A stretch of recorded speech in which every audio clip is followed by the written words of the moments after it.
I got my pirate red on today for the Tampa Bay Buccaneers, a mock draft, offseason breakdown. Let's shuffle right into this thing. And I know that's probably not a good word to use right now. They were basically a jet sweep away from winning that game. Oh my goodness, that was a really good game. But we're going to go and talk about this roster first up, and then we'll get into free agency strategy with that looming as well, and then a 7-round mock draft. Let's go on to the offensive tackle room, which is one of the best in the NFL. This offensive line in general, really, really good. It starts with the Yanker man. And I'm not talking about Ron Burgundy, but it is Tristan Wirfs, left tackle, one of the best tackles in all of football. I think this year he probably was the best tackle. Him and Penei Sewell, those are the two guys that I would give the best tackles to in the NFL right now. Penei Sewell is probably the better run blocker, but I think Tristan Wirfs is the better pass protector. Ultimately, very good football players. And you got Luke Gedeke on the other side, who's continued to develop and been really, really solid.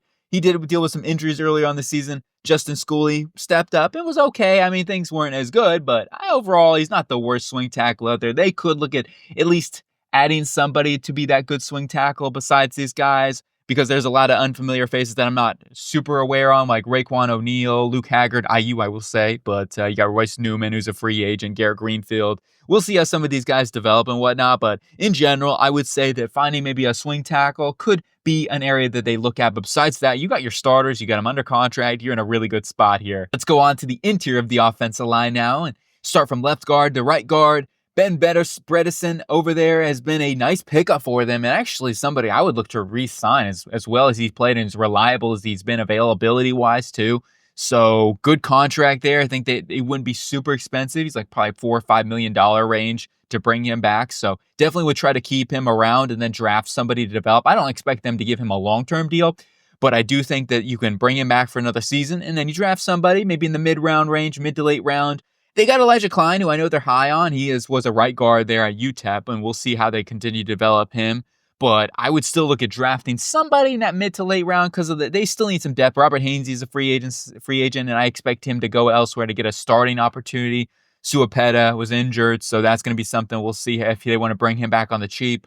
Ultimately, I would still look at drafting somebody late. You got Graham Barton, who's been very, very solid as a rookie center. He still needs to improve some areas like snapping the ball, but overall, I think he's going to be a very good player, a top 10 center. Cody Mock's been excellent over at right guard. So this interior has been very, very solid. It can get better, but I think in general, like this is a pretty good group. Just a little bit of draft and develop in the mid to late rounds. Looking at this roster as a whole, I will say Cade Otton has taken one of the biggest steps out of anybody on this roster this season. He was excellent. I'll be real. I was a bit, I'm not a doubter, but I would just say that I was one of those people that was mock drafting tight ends for them early on in this cycle. Otton's proved, no, that's not a need right now. I mean, maybe you could draft somebody in this draft because it is a good tight end class, but I would say Otton's your guy. I mean, he has really looked good. You got Payne Durham as a backup, Keith, solid blocker. Devin Culp even's kind of stepped up as a good receiving option. So I feel like in general, this is not a draft need to the wide receiver position, and it's head up by one of the greats of all time, Mike Evans.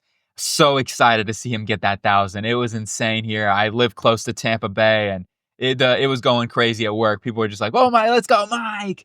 But yeah, really, really good. Just excellent to see that. And hopefully he can able to break Jerry Rice's record next season. So you got a superstar there with Mike Evans. Here's the big question mark: do you bring back Chris Godwin? I think the market for him is going to be tremendous. You got New England Patriots. You got plenty of teams out there going to be vying for a top-tier wide receiver. And Chris Godwin was on his way to an all-pro nod this season. Like, him and Baker were just on a different level, that connection this season. And if you don't bring him back, you're going to have a question mark there. Now, Jalen McMillan, as a Jets fan, I was pissed off that we passed on him. And I think that he is going to be a reliable number 2 for this team.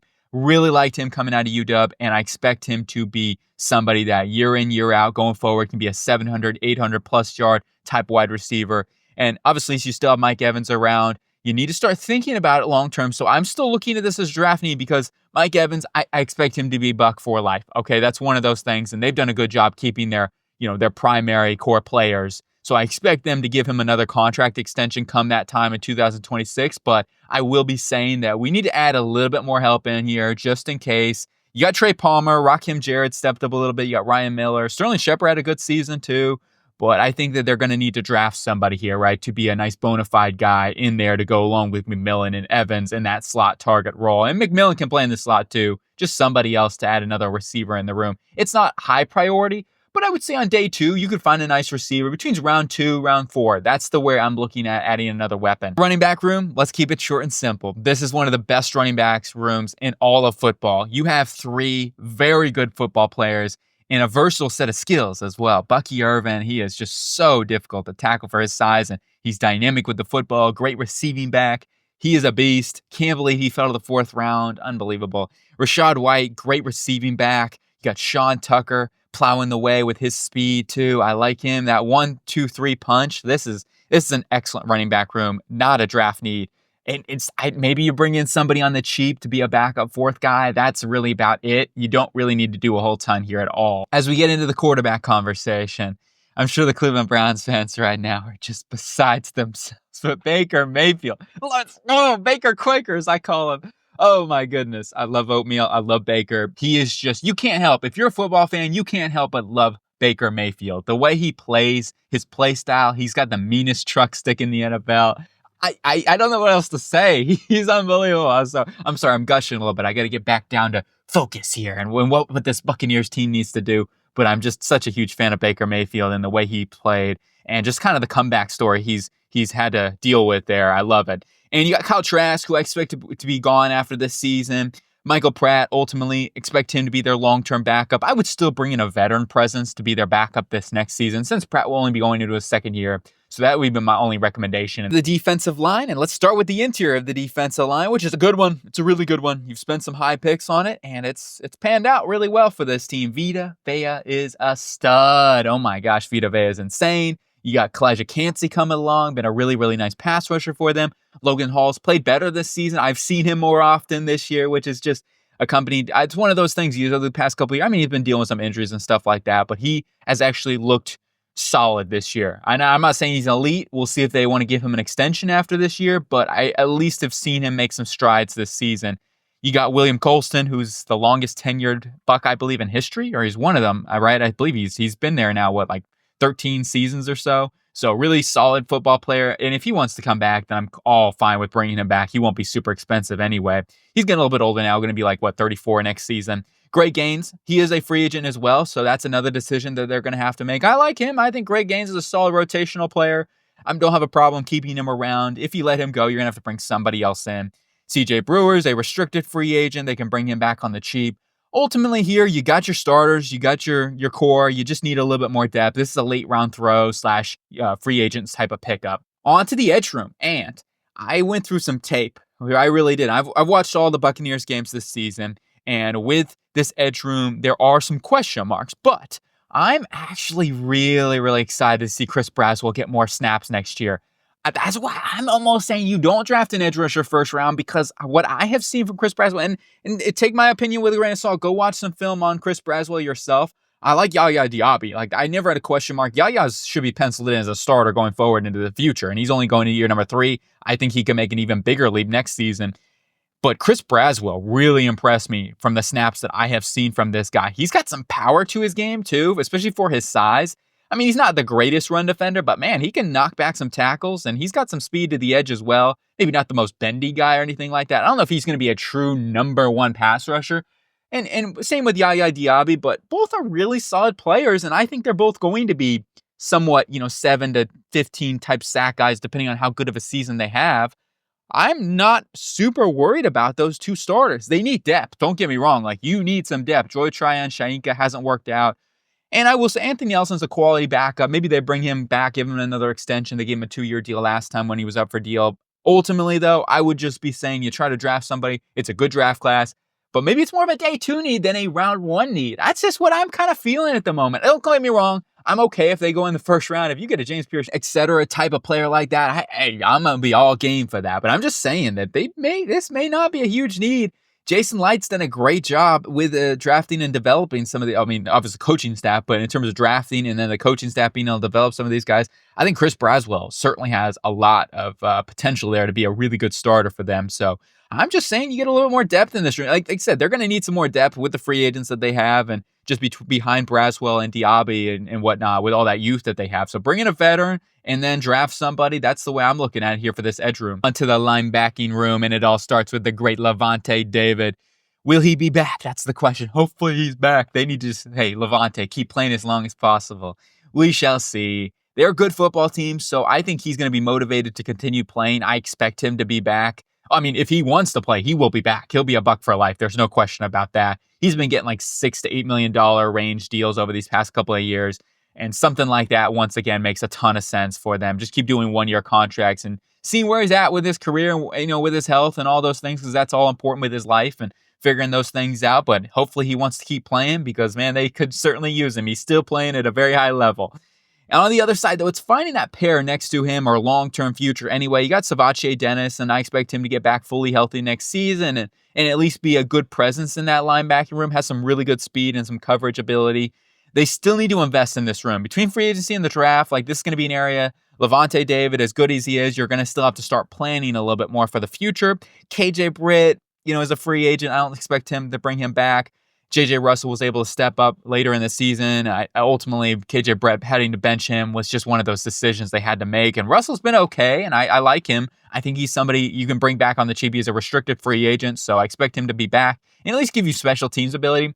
Ideally, though, maybe not starting. So that's why I'm going to be investing in between free agency and the draft no matter what. And Savache Dennis will certainly be able to hopefully fill in at least one of those spots. And also Deion Jones will be back too. And he actually played a nice game that Commanders one. So we'll see. But overall, we're going to need to look at investing in this linebacking room. Let's go on to the cornerback room, which it's okay. It needs to be improved. I will say this cornerback room, the lack of depth was a huge problem for this team throughout the entirety of this season. Same thing with the safety room. They had so many injuries in the safety room especially. So just kind of getting healthy in those areas are going to be instrumental for this team.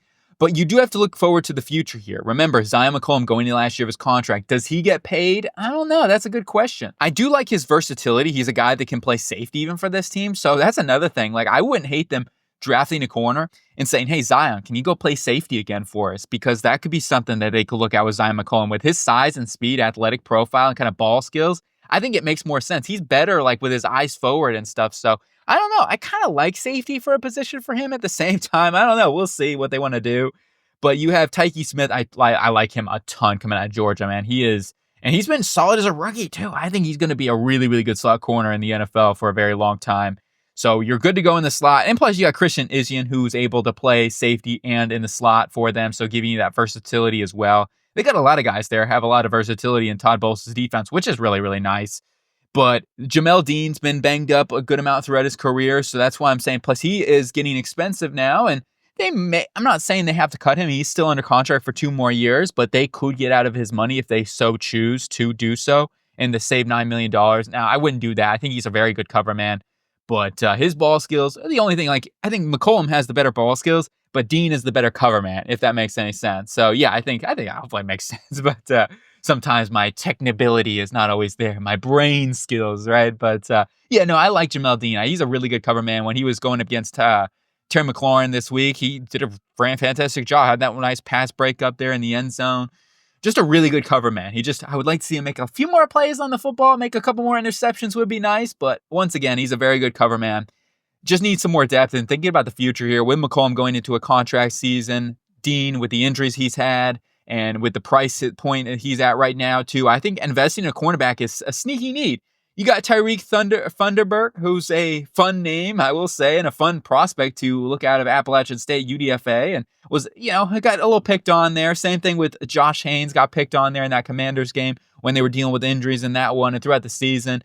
But at least some guys to keep an eye out on to make the team. I'm okay with that, but you need more depth in here. That has to be a priority this offseason. On to the safety position, and you got it all head up by Antoine Winfield, one of the best safeties in the NFL. He was a little injured this season, so getting him back healthy just fully is going to be huge for this safety room.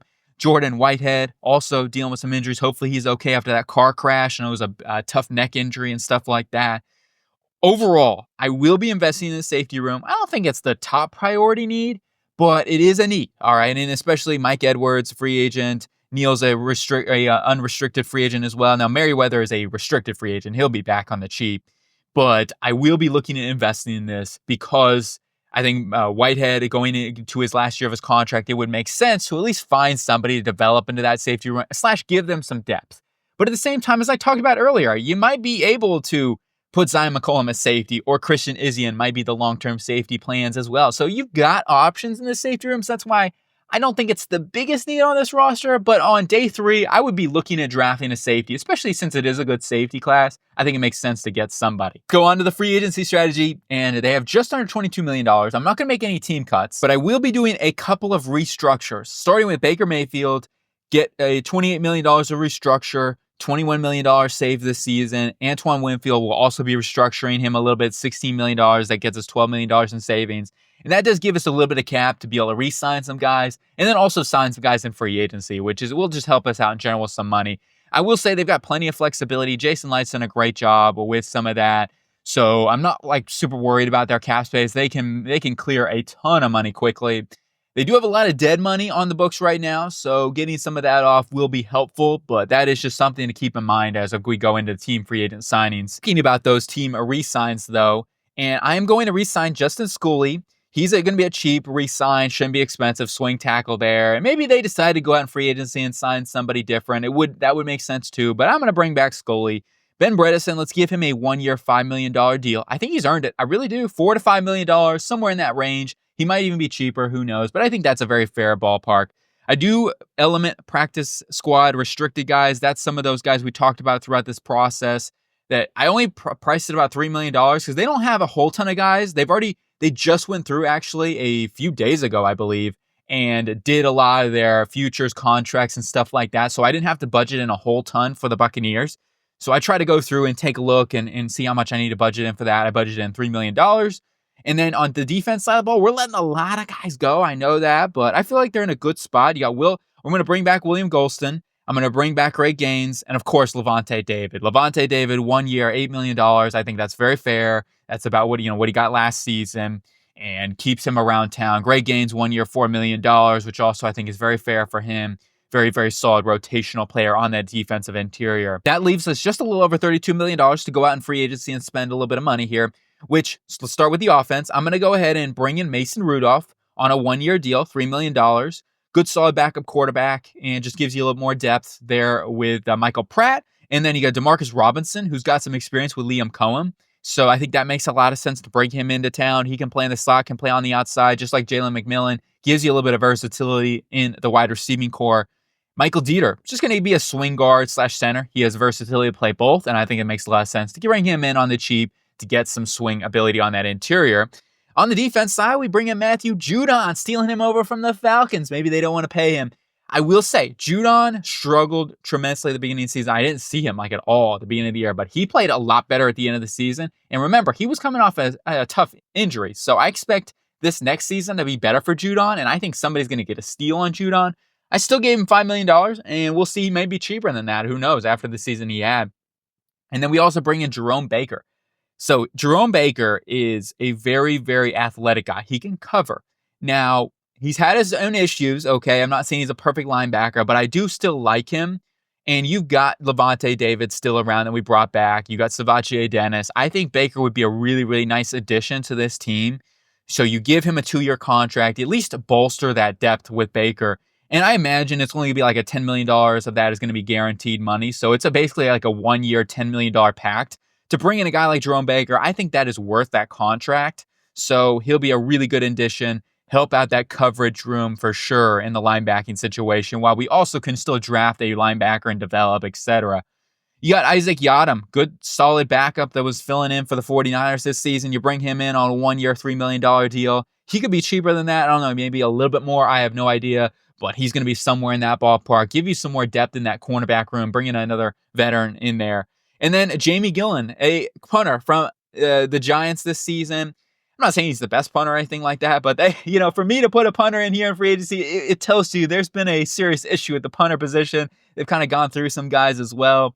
Jay Carmenda didn't work out from Georgia, their pick. Anyway, let's go ahead and get a punter here. Hopefully, you know, at least on a 1-year deal and maybe for the long haul, something we can fill in with a stopgap. Jamie Gillen there, like I said, from the Giants. And then finally, we puncture in or put in the, I don't know where I'm using that word from, but our draft picks in $5 to $7 million range. I'm going to go ahead and budget in $6 million. So let's go ahead and look at the roster and take a look at the needs once more if we get into the draft. So highlighting those needs, I think we need to draft and develop a wide receiver. So that's a day 2, early day 3 type of need, in my opinion here. Other than that, though, maybe an interior offensive lineman / a tackle certainly could be in play, but I would say a guard to be able to develop behind Ben Bredesen would certainly be in the cards. So with Elijah Klein, still, I know they're high on him, like I talked about earlier, so maybe they develop him too, but I think it still makes sense to draft somebody there just in case, or at least add a little bit more competition for them and for injuries and stuff like that. Besides that, though, I don't see a whole ton of needs on this offense. Quarterback, good to go. Running back, good to go. Tight end, I think, is in pretty good shape as well. So just a receiver and an offensive lineman. Focus is going to be on the defense side of the ball. Getting another pass rusher. Needs to be an early need. It's a round 1 through round 3 need, depending on who's on the board. I also think cornerback is a round 1 through round 3 type of need, depending on who is on the board, with where they're picking at 19 or somewhere in that second, third round. I could talk about Zion McCollum going into a contract year. Jamel Dean with his injuries. I think it makes a lot of sense to draft another corner. An outside corner is what they need. They're good in the slot. They need another outside corner. We did bring in Isaac Yiadom, will help that depth out for sure. But I will be looking at cornerback. It is a sneaky need for them in this roster.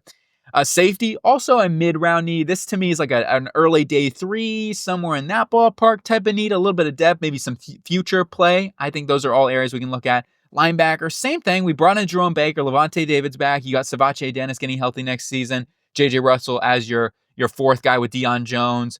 I think they're good to go for next season, but I will still be looking at drafting for 2026. So that to me makes it more like a 4th, 5th round type of need developing for the future.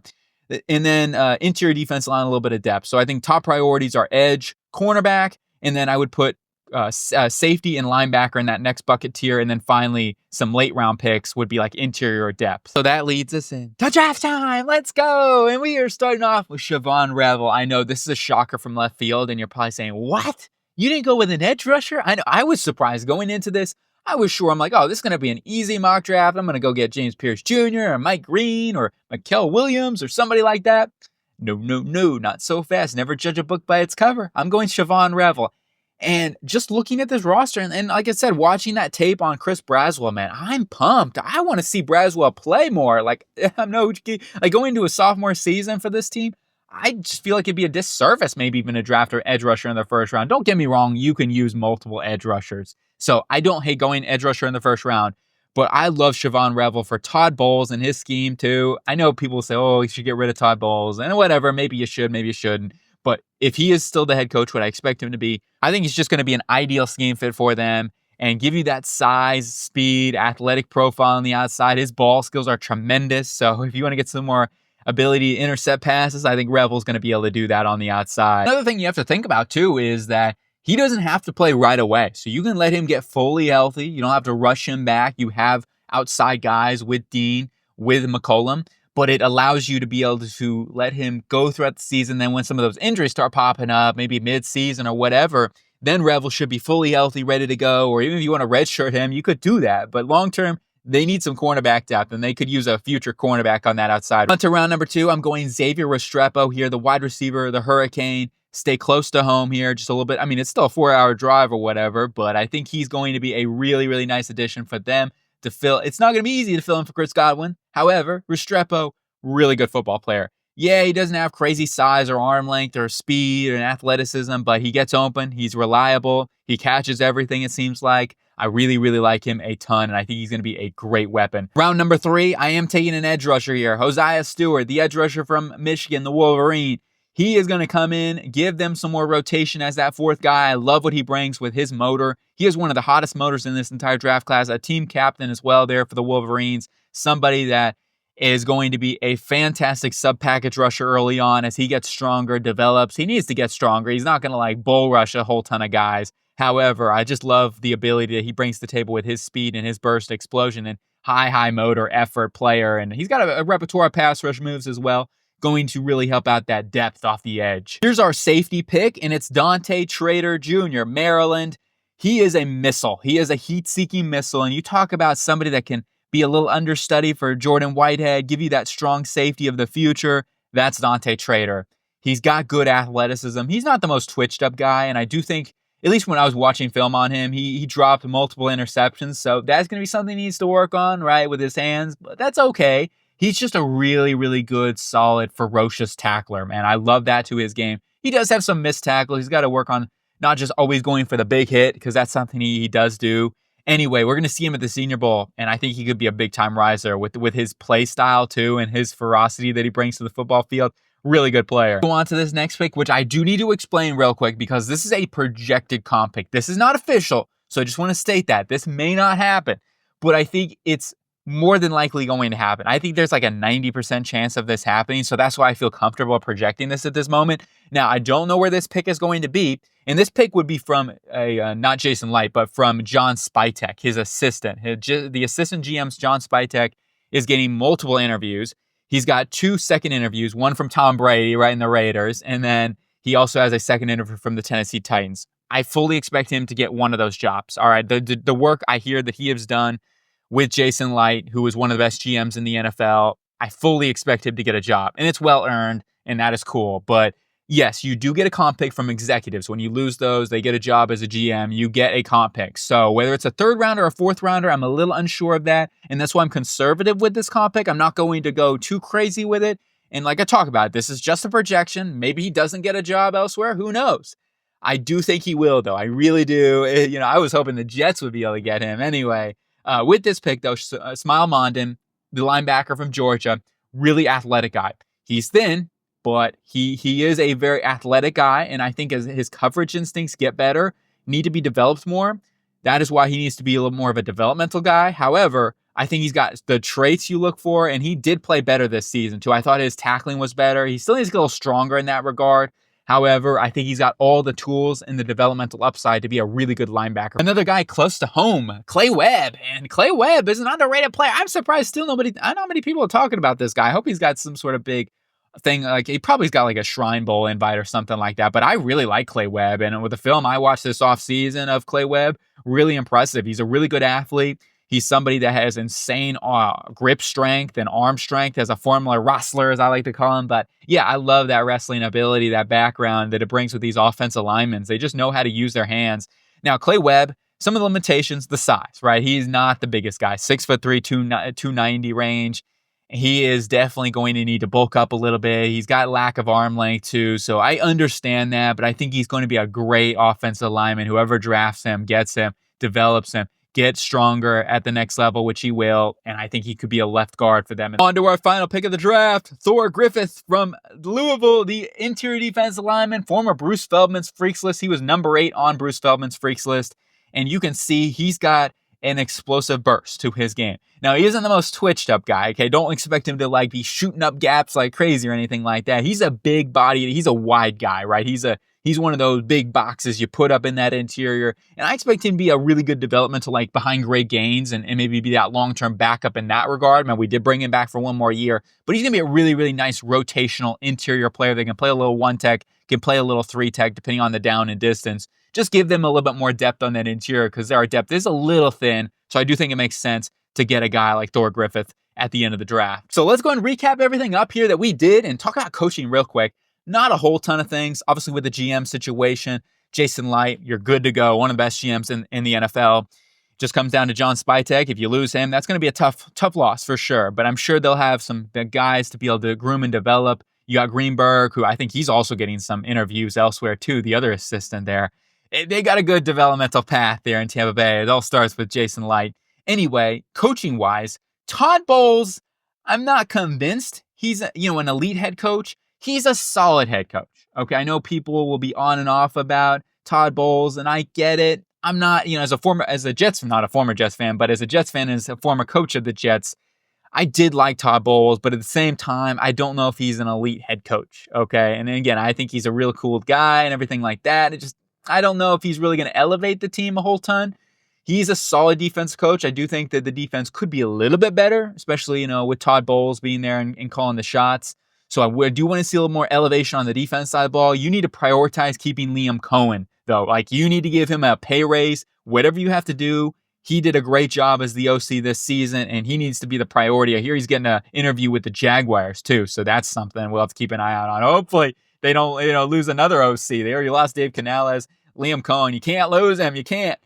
Anyway, let's go to this roster. Start about the offense, which we didn't do a whole ton. I get that, but we did bring in Clay Webb and Xavier Restrepo in the draft, Michael Dieter in free agency, and Mason Rudolph to give them a little bit of depth at those positions. And DeMarcus Robinson will be a solid starter. And with that connection with Liam Cohen, I think that makes a lot of sense to be that third receiver. Xavier Restrepo, though, will be that long-term number 3 wide receiver. Ultimately, though, I feel good about the wide receiving core. You got some depth still with Trey Palmer, Rakim Jarrett, Ryan Miller, etc. on the room. Cameron Johnson, keep an eye out on him, too. I know they're high on him as well.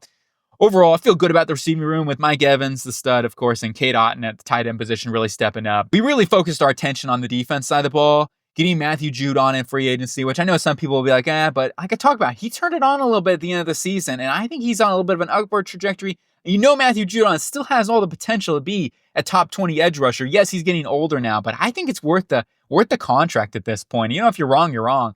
We still bring in Hosea Stewart, and you got Chris Braswell. I think Braswell actually might want to start him over. Judon, you can start him with that veteran presence, but they're going to play about like the same amount of snaps, I feel like, with him and Braswell. Yaya Diaby. We bring in Hosea Stewart in the draft. Those are your 4 edge rushers. Maybe you bring in a 5th guy in free agency. That would be something you could do after the fact and stuff like that. They still can clear up money elsewhere. So if they want to clear up a little more money, they can do that. But I feel good about those 4 guys. I really do. That's just me personally. Maybe, everyone's got a different opinion on that. I totally understand if you want to get an edge rusher in the first round.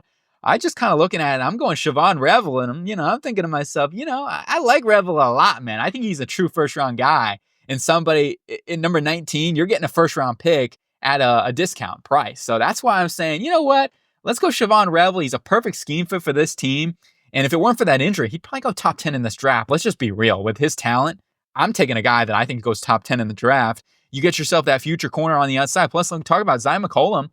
Might end up being the safety for the long. He can play safety, he can play corner, and he is going to a contract year as well. So maybe he's not re-signed with the injuries that they've had. Like, you're going to find ways to get Revel out there too. And you don't have to rush him out there either with that ACL injury coming off that. So ultimately, Jamel Dean, Siobhan Revel, Zion McCollum, Isaac Yiadom, you've got a group now. I feel good about their depth for injuries, etc. So when, those starters do go down, they're in a really good spot. Plus for the future, that makes a lot of sense too. Jamel Dean's getting a little bit older now as well. So those are all things you have to start thinking about. Obviously, slot-wise, you're in good shape with Tyke and also Christian Izium.